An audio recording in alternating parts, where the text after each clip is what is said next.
व्यक्ति को सदैव उस स्थान को बार बार और उसकी प्राथमिकता को बार बार याद रखना चाहिए जिस स्थान ने उसको सब कुछ प्रदान किया। तो पहली बार मैं आया था यहां लगभग 3 वर्ष पूर्व, और तब पूज्य राधा कृष्ण महाराज जी की मास कथा यहां चल रही थी। महाराज जी की आज्ञा हुई कि आप आइए एक बार यहां दर्शन कीजिए, और तब इतना भी निर्माण नहीं था। अब तो ऐसी स्थिति निर्माण होकर के फिर टूट जाता है। महाराज जी के मन में कोई भाव आ जाता है, पहले तो बनेगा, फिर उसके बाद में वो बोले नहीं ये ठीक है, अब इतना दत्त प्रभु ने इसमें सुख ले लिया, अब कुछ और करो। तो हर बार मैं सोचता हूं इस बार कुछ नया मिलेगा, कुछ अलग बना होगा। अभी जैसे मंदिर दर्शन करने जाते हैं, ऊपर पहले शेड छाया जैसी थी बीच में, इस बार वो नहीं है। तो वो तो यहां चलता रहता है निर्माण कार्य। ऐसा लगता है कि विश्वकर्मा यहीं बैठे हैं, और विश्वकर्मा जी यहाँ कुछ ना कुछ थोड़ा थोड़ा निर्माण करते ही रहते हैं। तो पहली बार जब मैं आया था तो पूज्य राधा कृष्ण महाराज की यहाँ मास कथा चल रही थी, और मैं नीचे से जैसे ऊपर आया तो यहाँ पूज्य महाराज जी तब केवल मंदिर का भाग बना था और बाहर का भी आवरण नहीं बना था। भयंकर धूप, कड़ाके की गर्मी, नीचे से ऊपर आने में मेरे पैर मतलब उछल गया था मैं 2 बार, तो इतनी धूप।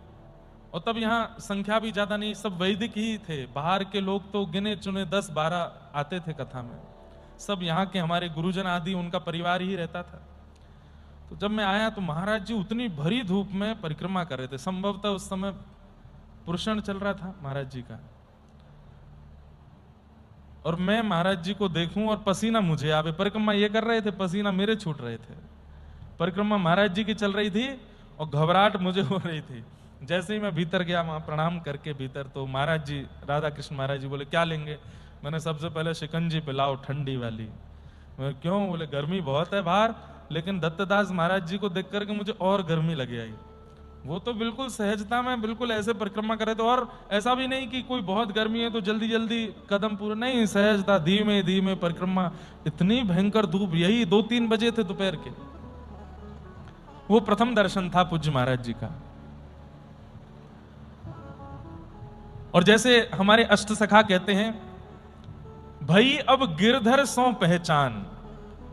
जैसे ही अपने गुरुदेव का दर्शन किया है तो अष्ट सखा गा रहे हैं, भई अब गिरधर सो पहचान।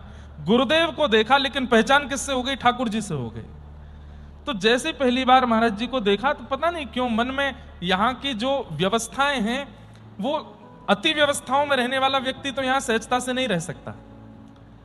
लेकिन मैं भी सोच रहा था कि शायद कथा सुन के शाम को मैं चला जाऊंगा, लेकिन महाराज जी को देखने के बाद बल मिला।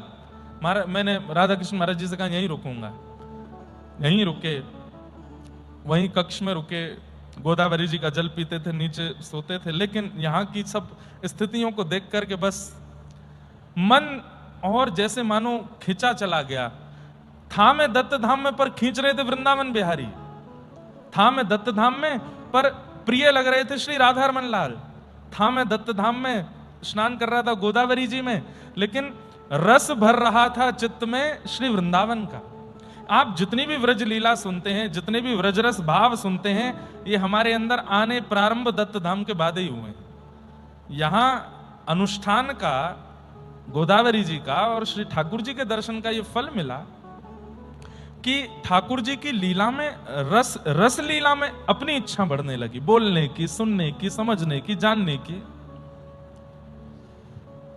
और तब महाराज जी ने फिर आज्ञा की। 2 दिन रुका था मैं, और यहां मैंने प्रवचन भी किया था थोड़ा सा। और उस समय का मंच कितना सामान्य सा था, एक बस पीछे फ्लेक्स लगी थी, गोवत्स महाराज जी यहाँ बैठे थे, सब श्रोताजन बैठे थे, इधर गैया, यहाँ गौशाला इधर ही थी, यहाँ गैया बंधी थी। और उस समय यहां हुआ, महाराज जी ने फिर आज्ञा की, अब आपको मास कथा के लिए आना है।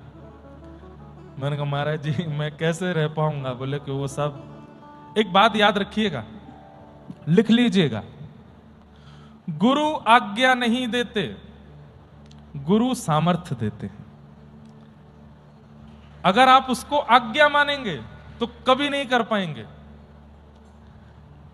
हम अपनी कोई बहुत प्रशंसा नहीं कर रहे हैं, इकलौते पुत्र हैं और बचपन से ही खूब व्यवस्थाओं में रहे हैं, कथा भी करने जाते हैं तो भी व्यवस्थित रहने का ही भाव रखते हैं, क्योंकि इतनी अव्यवस्था कभी देखी नहीं। लेकिन यहां रह करके मास अनुष्ठान जो करने का भाव बना, वो महाराज जी की आज्ञा नहीं थी। जब महाराज जी ने कहा मास कथा करनी है, उस समय मास कथा में सब प्रकार के भावों को सहने की सामर्थ्य भी दे दी। इसलिए भाई से मत पूछो कि क्या करना है, बहन से मत पूछो, माता पिता से भी आज्ञा लो, लेकिन उसके बाद भी मोहर गुरु की लगवाओ, क्योंकि गुरु सामर्थ्य देंगे उस कार्य को करने की, उस व्यवस्था को सहने की, उस अव्यवस्था में रहने की, उस तप को पूर्ण करने की सामर्थ्य गुरु देते हैं। तो हम तो मानते हैं कि सामर्थ्य हमको पूज्य महाराज जी नहीं दी। यहां रहकर के वह मास कथा का क्रम हुआ और जितने लोग उसमें उपस्थित हुए सब आनंदित थे, सब बड़े प्रसन्न थे। उसके बाद गत वर्ष सप्ताह अनुष्ठान हुआ। श्री किशोरी जी का चरित्र कहा गया, श्री लाडली जी का जन्मोत्सव, लाल जी का, किशोरी जी का ब्याहुला, होली का उत्सव और सब उत्सवों को मनाया हम लोगों ने, खूब सुख मिला।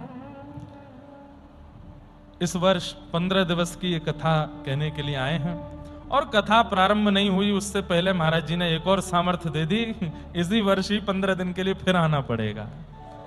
महाराज जी बोले मास का क्रम पूरा करो, 1 महीना का पूरा होना है। मैं फिर कह रहा हूं ये आज्ञा नहीं है, ये सामर्थ्य है।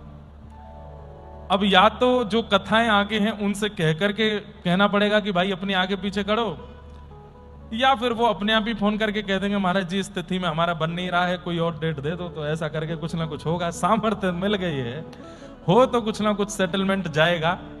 और ये भी नहीं कहा कि सर्दियों में आना, ये कह वर्षा में आना। बारिशों में मैं पिछली बार बारिशों में ही आए थे। 2 जगह गर्जना चल रही थी, या तो भारत पाकिस्तान के बॉर्डर पर या नासिक में, 2 जगह गर्जना चल रही थी उस समय। अब मैं जैसे कथा करके कमरे में जाता, हमारे सब पंडित जी लोग न्यूज खोल के बैठे होते थे, एक और ड्रोन छोड़ दिया, और अब तो वहां पठानकोट में एक वो गिर गया, और पंजाब में ये हो रहा, चंडीगढ़ बंद हो गया, ब्लैकआउट हो रहा है। मैं महाराज जी से कहूं क्या होगा? बोले उत्सव मनेंगे अपने। और यहां क्या हो रहा था? बरसानो बजत बधाई, कीरत ने लाली जाई। किशोरी जी का पूरा बरसाना धाम प्रकट हो गया था दत्त धाम में। तो गत वर्ष वो सप्ताह क्रम रहा, खूब सुख मिला। इस वर्ष 15 दिन का सत्र है।